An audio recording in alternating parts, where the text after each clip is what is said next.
All right, guys. Hi, hello. Welcome back. We are talking today about philosophy. This is going to feel a little bit like our discussions back last semester with the Greek philosophies, but of course, these are going to be based and rooted in Chinese culture, so they're going to be slightly different in their approach. We're going to talk about Confucianism. We're going to talk about Taoism. That's a translation thing, they're the same overall. We'll talk about legalism and then very briefly mention Buddhism. At the end, I'm going to talk about work to be completed. You will have something assigned today. Again, this PowerPoint is for today and tomorrow, so you guys can have some more time to kind of work with it. So you can pause it, stop it, pick it up tomorrow, spread it out over however that works for you guys best. So into your notes, we're going to talk about Confucianism. So I'm going to just put this whole thing up here because it'll be easier for me to write it out or talk about it. So we're going to talk about Confucius. So Confucius is the English and translation of Kong Fuzi or Master Kong. He was a nobleman. He was born to a noble family, but they were pretty poor. So instead of going into politics traditionally, he wanted to be an advisor. What ended up happening is Confucius became a teacher when he couldn't find a place, and he gained a reputation as being really wise. The way that he approached things and the way that he spoke ended up becoming kind of a cornerstone for decision making and the way that the Chinese people live their lives. You can see that the ideas of Confucianism are reflected in the Zhou dynasty, again, seeing how they start to kind of rise out as the Zhou dynasty falls apart and as the people of China are changing their minds about who they want in charge. Confucius, again, connecting back to Greece, is very much like Socrates. Socrates, remember, did not write anything down. His students did. Same thing happened with Confucius. Analects is a collection of Confucius's teachings, and to this day, Chinese reference and go back to that original collection of Confucius teachings overall. Where his wisdom came from was close study of ancient texts, trying to figure out the rules of conduct that their ancestors utilized to make them successful, so on and so forth. The fundamental ideas behind Confucianism is that a belief in a highly structured society, that order and stability comes out of everyone playing their assigned roles. And if everyone does what they're supposed to, there will be peace and harmony amongst everyone involved. This is kind of a straightforward approach, but it's backed up by Confucius's teachings that to kind of figure out what is that behavior, what is everyone's role, how are they supposed to behave, so on and so forth. So the 5 relationships that shape behavior is going to be from ruler to subject. He believed that rulers have a extra responsibility to model themselves so that the people that are going to be their subjects or their citizens have someone to follow. There's from parent to child, husband to wife, elder brother to younger brother, and then friend to friend. These are the relationships that there are specific expectations on how you behave, and if you do it correctly, if you follow the model, follow the person who is above you in society, everything will be great and fabulous and fantastic. Again, everybody has responsibilities based on their position in society, so figuring out kind of where you lie. Filial piety, which we talked about yesterday, that idea that everyone has to be subordinate or bow down to the male head of the household is definitely an important aspect of Confucianism. The respect for your parents is above all the other responsibilities, even loyalty to the state, which is a little bit hard to swallow in China at times. Other things that Confucius is going to kind of harp upon, make sure that people understand about what you're supposed to do is, again, honesty, hard work, and then concern for others. The ultimate fundamental, break it down one line: you behave correctly, there will be order and stability amongst your people. That is the Confucius philosophy and way of life, and it has a profound and long-lasting impact on the peoples of China from dynasty to dynasty to dynasty. The next philosophy that ultimately develops at the same time as Confucianism in those final years of the Zhou dynasty is going to be, unlike Confucianism, not concerned with order, but more concerned with harmony. Again, in looking at Lo Z, the old master, he is the one who again created this. There is a book accredited to him called The Way of Virtue, but we don't know much else about him. He lived with no trace, is what people say. Very mysterious. Regardless, within The Way of Virtue, we can figure out that um, Taoists, and remember Taoism, same thing, just a translation, spelling difference. They're looking beyond the everyday worries to focus on the Tao, or the way of the universe. Taoists are frustrating to talk to because, well, this is a typical response. So if you ask them, what is the way? This is how they would respond to you. Those who know the Tao do not speak of it. Those who speak of it do not know it. AKA, there is no one way to live your life in Taoism.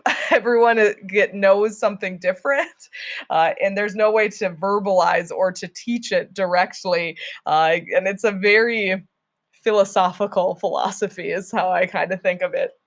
Um, when we're looking at Taoists, they're, like I said, not concerned about order, not concerned about conflict. And most of the time, Taoists are looked at as these kind of go with the flow individuals. And that's a really good way to describe them because they reject conflict and strife, disagreements, and they emphasize the virtue of yielding.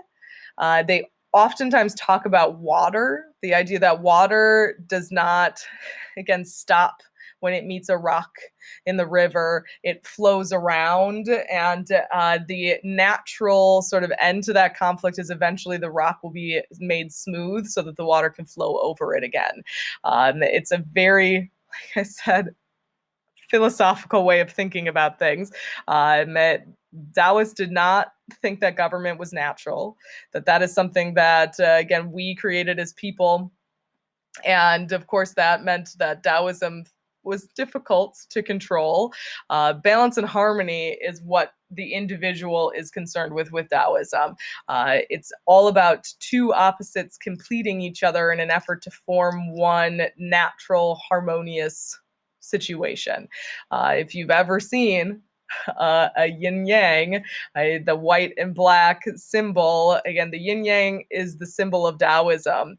Is that true harmony is reached when you have equal amounts of both sides, and everything in the world has two things: good and bad, happy, sad, and you need all of it. Of course, that is an interesting way to live life, just because you'd think you'd want more good than bad, but Taoists are like, no, no, no, that's not balance, that's not harmony. You need to have just as much bad in your life as you have good, and that is something that is part of the way of understanding the universe, to focus on that and to be able to get that.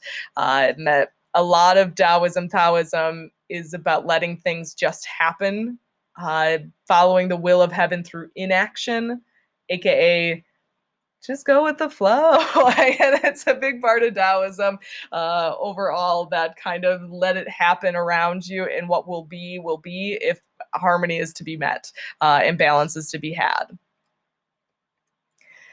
The last new philosophy that we're going to talk about is legalism, or the school of law. This is based off of the teachings of Han Fengzi. This individual looked at people and basically decided that men, and men in this instance is looking at human beings, are inherently evil, and that goodness is something that is acquired over time. That, again, the human race is motivated by things like greed, and greed is what is the root of all action and conflict. That with this approach, it's rejecting the idea that people should follow the example of a good ruler and then that would be enough to make people good. No, legalism is much more focused on the idea of strength and law and order. So, in legalism, a strong ruler has to be in play for it to work, and there needs to be a very strict set of laws that are impersonal, that are not connected to feeling. Overall, they're going to be harsh, and the punishments are also going to be harsh. And so a law would be like, everyone in the Chinese territory has to work on a government project, and there is no exceptions. There's no, again, just this group or that group, everybody. If that's what the law says, that's how it goes. And if you criticize that law or you refuse, you could be jailed or tortured or killed or made a slave. It's all about strength, not goodness. Okay, being strong. The ruler is got to be strong. They don't got to be nice. During the Zhou period, many rulers chose this. They liked legalism because it meant that they could rule with an iron fist and they didn't have to worry about people disagreeing with them. The big thing about legalism, unlike Taoism, unlike Confucianism, people gotta they look back at legalism and they view it as too cruel, and it kind of goes out of fashion pretty fast in Chinese history overall. The final philosophy that does play a role in China, though not one that I'm going to teach you again because we spent a lot of time talking about it last unit, is Buddhism. Buddhism is something that makes its way into China over time after spending time in India, and it is another way of life. Of these four philosophies, Chinese citizens often kind of pick and choose the bits that they think are important, and also the rulers in each of the dynasties pick and choose the different ways they want to approach things overall, right? Okay, so that's it for notes. Work to be completed. So like I said, you're going to be checking classroom, making sure that you're getting your notes and all of that jazz. You'll see today posted with this lecture is your first Unit 4 assignment. It's pretty similar to what we have seen so far. Again, it's going to be a worksheet that you're typing into, filling into. You can use the textbook for it. There's going to be some articles that will be very helpful. Obviously, your notes will be helpful. There's a table and then a final claim. Again, you're looking at the three new philosophies and kind of putting them together and comparing and contrasting them. When you're finished with it, you're submitting it to turnitin.com, just like we have with our other homework assignments in classroom during virtual learning. The other reminder, and I'm going to just keep reminding you about it every single day, is that you've got your study aid due. Again, it's basically 2 weeks after this Friday. You're going to be looking at Unit 4. We've already covered now at least 1, 2, 3, 4, 5, 6, 7 of the 21 again learning objectives. So you could be a third of the way done if you get this and prioritize it. Remembering to include details, that importance. I'll be checking it next week, Wednesday, when we're about halfway through this unit. With that said and done, email me if you've got questions, and I hope a nice day.